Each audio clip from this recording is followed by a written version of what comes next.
నమస్కారం అండి. ఈనాటి కమ్మని కథ పేరు సత్యనాథుడి సంతృప్తి.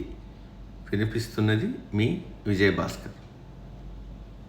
మల్లాపురాన్ని పాలించే సత్యనాథుడికి నిత్యం ఖజానా నింపడం మీదనే ధ్యాస ఉండేది. అన్ని రాజ్యాల్లో కంటే తన ఖజానా నిండుగా ఉండాలని, అలా ఉంటే పాలన సులభమవుతుందని అనుకునేవాడు సత్యనాథుడు.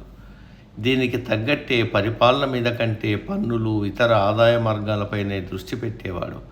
అయినా నిత్యం నిధులు సరిపోవడం లేదని అసంతృప్తితో ఉండేవాడు.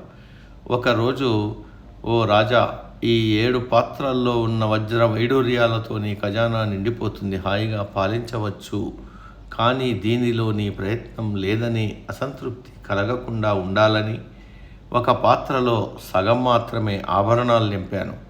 మిగిలిన సగం నువ్వు నింపి ఆ మొత్తాన్ని ఖజానాలో వేస్తే అది ఎన్ని తరాలనైనా సరిపోతుంది అని ఒక దేవత రాజుకు కలలో ప్రత్యక్షమై చెప్పింది. రాజు వెంటనే మేల్కొని చూశాడు.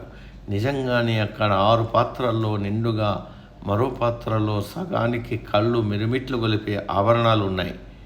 రాజు వెంటనే తన ఒంటి మీద ఉన్న ఆభరణాలని తీసి 7వ పాత్రలో వేశాడు. కానీ అది నిండలేదు. రాణి నగలు తెప్పించి అందులో వేసి చూశాడు. అయినా ప్రయోజనం లేకపోయింది. ఇలా కాదని ఖజానాలో ఉన్న ఆభరణాలని ఒక్కొక్కటి తెచ్చి పాత్రలో వేయడం మొదలుపెట్టాడు. ఎన్ని వేసినా ఆ పాత్ర నిండలేదు. ఆస్థాన మంత్రికి విషయం అర్థమై రాజు దగ్గరగా వచ్చి, రాజా, ఆ పాత్ర ఉంది చూశారా? అది మన మనస్సు లాంటిది. దానికి ఎప్పటికీ సంతృప్తి ఉండదు. మీరు ఆ విషయం అర్థం చేసుకొని ఈ వృధా ప్రయత్నం ఆపండి అని చెప్పాడు.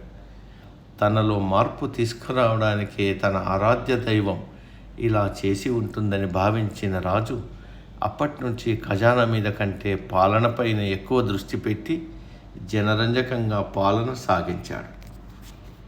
సమాప్తం.